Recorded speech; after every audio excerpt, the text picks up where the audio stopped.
নেই। পৃথিবীর মানুষেরা তোর মার বাবা যখন শেষ বয়সে আসবে, তারা যেন মনে করে আমার হামজা থাকতে আমাদের আর কোনো চিন্তা নেই। বড় গ্রামের সন্তানেরা আমাদের মার বাবাকে এরকম মনে করতে পারছে এখন না।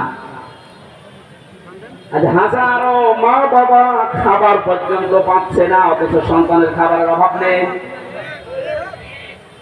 একটা মুরব্বী মা 8টা 10টা 15টা সন্তান এক পেটে রেখে দুনিয়া থেকে তাদেরকে মুখ দেখিয়েছে। বিজ্ঞান এখন প্রমাণ করছে এক একটা সন্তান মায়ের দুনিয়ায় আসতে 57 ইউনিট কষ্ট সহ্য করা লিখেছে।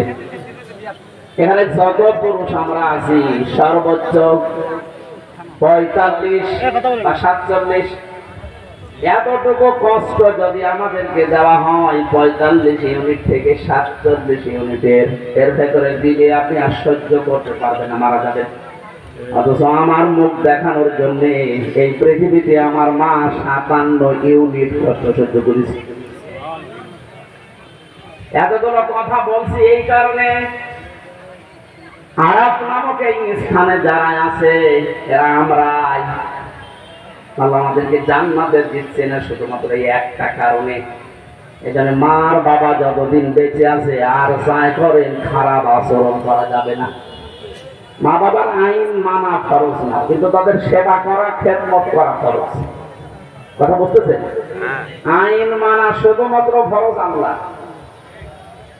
এর আগের আয়াতে আল্লাহ দলিলটা দিয়েছেন, রাব্বুকা আল্লা তা'বুদু ইল্লা ইয়্যাহু ওয়া বিল ওয়ালিদাইনি ইহসানা।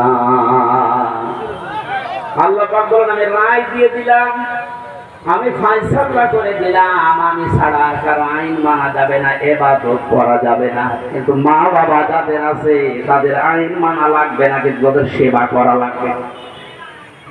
আল্লাহর আইন মানা ফরজ, আর মা বাবার সেবা করা, খেদমত করা, তাদের পেছনে খরচ করা সাধ্যমতো, এটা কি বলেন? এই ওয়াজটা যেন আমরা সারা জীবনের জন্য মনে রাখি, নয়তো আবার ওই জায়গায় আল্লাহ আবার দাঁড় করিয়ে দেবে। দ্বিতীয় নম্বরে নবীজি বলেন ওদেরকে আল্লাহ জাহান্নামেও দেবে না। সাহাবী প্রশ্ন করলেন, জাহান্নামে দেবে না কেন?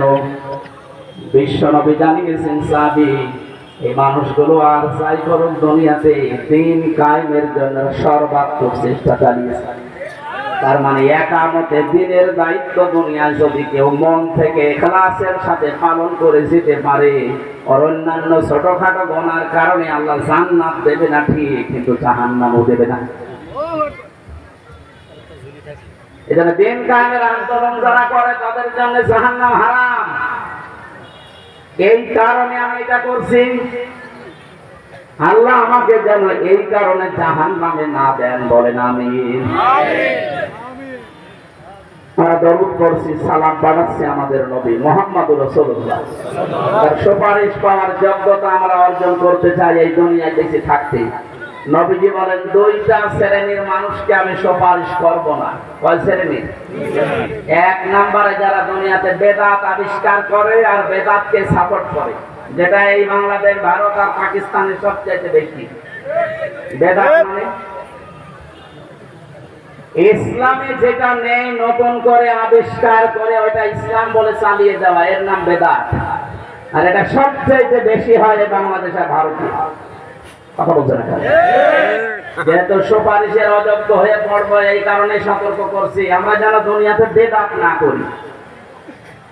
ইসলামের মধ্যে নতুন কিছু আবিষ্কার করলে ওইটা বেদাত হবে, আর ইসলামের জন্য নতুন কিছু করলে ওইটা বেদাত হবে না।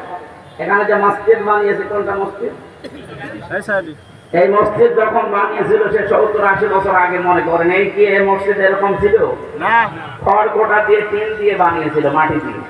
দিন যত যাচ্ছে এখন বিউটিফাই হচ্ছে, এসি লাগিয়েছে, টাইলস লাগিয়েছে, ফ্যান লাগিয়েছে, আরো কত রং বেরং করছে, বিউটিফাই করছে। এটা ওই সময় ছিল না। দিন যত যাচ্ছে এটা ইসলামের মধ্যে না, ইসলামের জন্য, এটা ইবাদতের জন্য বিউটিফাই করছে, এইটা বেদাত না। কথা বুঝতেছে? ইবাদতের মধ্যে যদি আপনি কিছু তৈরি করেন, জিকির করা ইবাদত। জিকির করা কি ইবাদত?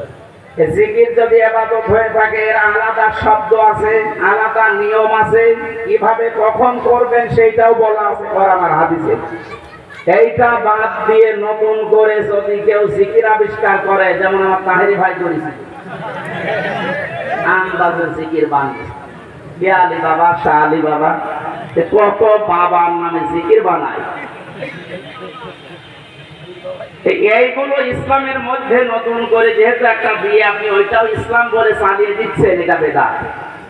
এখানে এই ভাইয়ের অনুসারী যারা আছেন, আপনারা বেদাতে আছেন, আর বেদাত করলে আপনি নবীর সুপারিশ থেকে বঞ্চিত হয়ে যাবেন। আপনাকে আমি সতর্ক করলাম, আপনি যেন এরকম ভুল পথে পা দেবেন না। 2 নম্বরে, জালেমের জুলুম দেখার পরও যারা জালেমের তোষামদি করে, এই মানুষগুলো আল্লাহর নবীর সুপারিশ থেকে চিরবঞ্চিত হয়ে যায়, যেটা এই 5 তারিখের আগে সবচেয়ে বেশি ছিল বাংলাদেশে। জালেমের জুলুম দেখার পরও আপনি তোষামদি করতেন, তার গণগান করতেন, তার পক্ষে সাপোর্ট দিতেন। আপনি যদি জেনে শুনে এই ভুল কাজটা করে থাকেন, এখন তওবা করেন, জীবনের মতো ফিরে আসেন, নয়তো আপনার জন্য নবীর সুপারিশ হারাম, আপনি সুপারিশ পাবেন না। এইটা বলার দরকার ছিল কি? আপনাকে আমি সতর্ক করছি, না বললে তো আমিও কিয়ামতে ধরা খাবো। আপনি তো এই কাজ করার কারণে, আর আমি এই সতর্ক না করার কারণে।